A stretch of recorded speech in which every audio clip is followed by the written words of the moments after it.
दर्शक बंधु यही गुरुत्वपूर्ण कथागुड़िक टिके ध्यान देकी शुणु। 1 नंबर, मंदिररू ठाकुर दर्शन कर फेरिबा समय केबे भी घंटी बजाइबा उचित नुहे।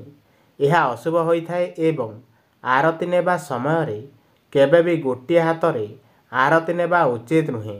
यह बहुत अमंगल होइथाए। 2 नंबर, स्त्री लोक माने दंडव्रत प्रणाम करिबा उचित नुहे। यह अशुभ होइथाए एवं गर्भवती महिला माने शिवलिंग स्पर्श करिबा उचित नुहे। मन रखिबे। 3 नंबर, मंदिर रे दीप जलाइबा समय केबे भी अन्यर दीपरे निजर दीप जलाइबा उचित नुहे। यह अशुभ एवं अमंगल होइथाए।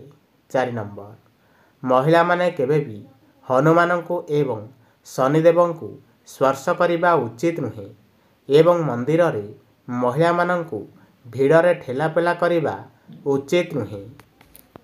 5 नंबर, पुरुष हुअन्तु किंबा महिला पूजा करिबा समय मुंड को वस्त्र द्वारा घोड़ाइबा उचित। यह शुभ होइथाए एवं चंचल मन स्थिर हेबा सहित आशीर्वाद प्राप्त होइथाए। 6 नंबर, गाधोई सारिया परे बाल्टी रे केबे भी गाधुआ पानी छाड़िक आसिबा उचित नुहे।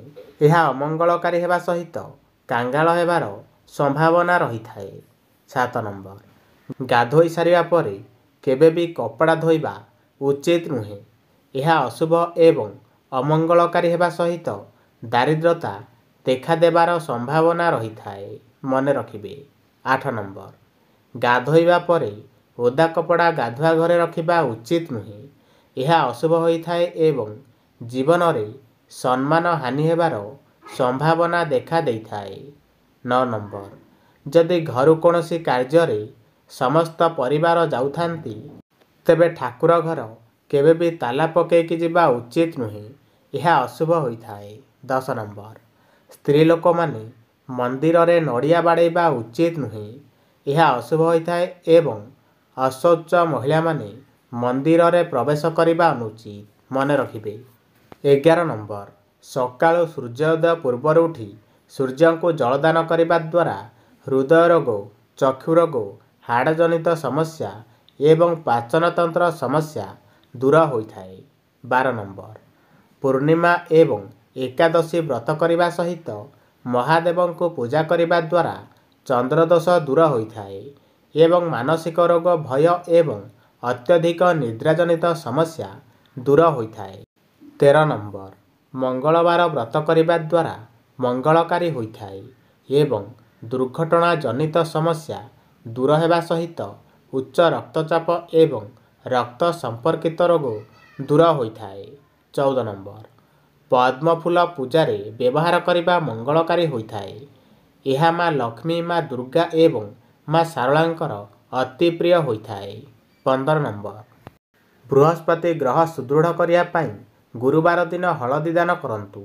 घरर मुख्य फाटक सामने एरुंडी बंधरे हलदीर रेखा टाणिले घर को नकारात्मक शक्ति प्रवेश कर न थाए। स्नान करुवा समय पानी रे अल्प हलदी मिसाई स्नान करने द्वारा शारीरिक एवं मानसिक शुद्धता मिली थाए। 16 नंबर, व्यवसाय और वाणिज्य रे सफलता पाइया पाई हलदी प्रयोग कले लाभकारी साब्यस्त होइथाए। पौराणिक मान्यता अनुसार विवाहित दंपति को खराब नजर रक्षा करने पाई विवाह पूर्वर हलदी लगा जाइथाए। 17 नंबर, पूजा कार्य एवं यज्ञ रे हलदी व्यवहार होइथाए।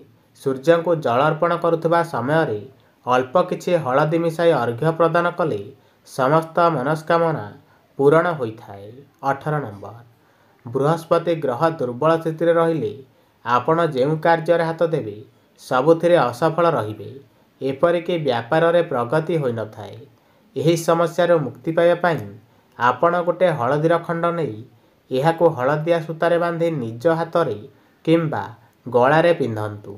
19 नंबर, जदि आपण को व्यवसाय रे क्षति सहिबाकू पड़ुछि किंबा शिक्षा क्षेत्र में कठिन परिस्थितिर सामना करने को पड़ुछि ताहेले आपण को गुरु बृहस्पति को प्रसन्न करने आवश्यक। गुरु ग्रह प्रसन्न रहिले आपणक जीवन में सबु समस्या दूर होइजिबो। 20 नंबर, दर्शक बंधु ଯଦି ଆପଣ କୌଣସି ଗମ୍ଭୀର ରୋଗରେ ପୀଡ଼ିତ ଅଛନ୍ତି ତାହେଲେ ପ୍ରତ୍ୟେକ ଦିନ ହଳଦୀ ତିଳକ ଲଗାନ୍ତୁ। ଏଭଳି କରିବା ଦ୍ୱାରା ଆପଣ ଧୀରେ ଧୀରେ ସେ ବେମାରରୁ ମୁକ୍ତି ପାଇପାରିବେ।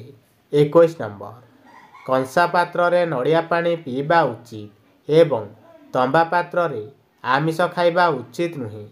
ଏହା ସ୍ୱାସ୍ଥ୍ୟ ପ୍ରତି କ୍ଷତିକାରକ ହୋଇଥାଏ।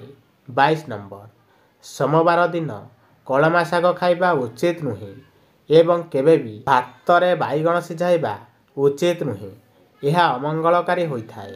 23 ନମ୍ବର, ଜ୍ୟୋତିଷ ଶାସ୍ତ୍ର ଅନୁସାରେ ମଣ୍ଡଳୀରେ ଗୁରୁଗ୍ରହ ଶୁକ୍ର ଗ୍ରହ କମଜୋର ହେବା କାରଣରୁ ଧନର ଅଯଥା ଅପଚୟ ହୋଇଥାଏ ଏବଂ ଯେତେ କମିଲେ ବି ଧନ କମ୍ ପଡ଼ିଥାଏ।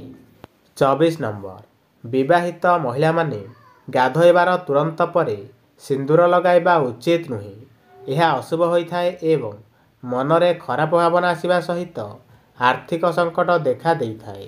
25 ନମ୍ବର, ଠାକୁର ଘରେ ଠାକୁରଙ୍କର ମୂର୍ତ୍ତି କିମ୍ବା ଫଟୋ ଏପରି ରଖିବା ଉଚିତ ଯେପରି ଗୋଟିଏ ଠାକୁରଙ୍କର ଦୃଷ୍ଟି ଅନ୍ୟ ଠାକୁରଙ୍କ ଉପରେ ନ ପଡ଼େ। ଏହା ବହୁତ ଅଶୁଭ ହୋଇଥାଏ।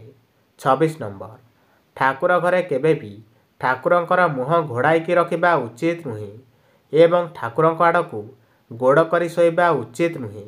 ଏହା ଅମଙ୍ଗଳକାରୀ ହୋଇଥାଏ।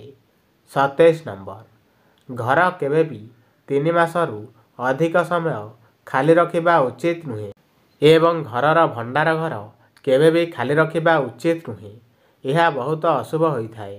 28 ନମ୍ବର, ଦର୍ଶକ ବନ୍ଧୁ ଗାଧୋଇବା ସମୟରେ ଝଡ଼ିଥିବା କେଶ କେବେ ବି ଗାଧୁଆ ଘରେ ଛାଡ଼ିକି ଆସିବା ଉଚିତ ନୁହେଁ। ଏହା ଅମଙ୍ଗଳକାରୀ ହୋଇଥାଏ। ବ୍ୟବସାୟରେ ବାଧାବିଘ୍ନ ଆସିବା ସହିତ ଜୀବନରେ ଉନ୍ନତିରେ ବାଧାପ୍ରାପ୍ତ ହୋଇଥାଏ। 29 ନମ୍ବର, ଘରେ ନେଉଳ ଧଳାପାରା କିମ୍ବା ଧଳାପାରାର ମୂର୍ତ୍ତିଟିଏ ରଖନ୍ତୁ। ଘରର ମଙ୍ଗଳ ହୋଇଥାଏ। 30 ନମ୍ବର, ଠାକୁର ଘରେ ଶଙ୍ଖ ରଖି ପୂଜା କରିବା ସହ ବଜାଇବା ଫଳରେ ଘରେ ନକାରାତ୍ମକ ପ୍ରଭାବ କଟି ଯାଇଥାଏ। ଏହା କରିବା ଫଳରେ ମାତା ଲକ୍ଷ୍ମୀ ପ୍ରସନ୍ନ ହୋଇଥାନ୍ତି।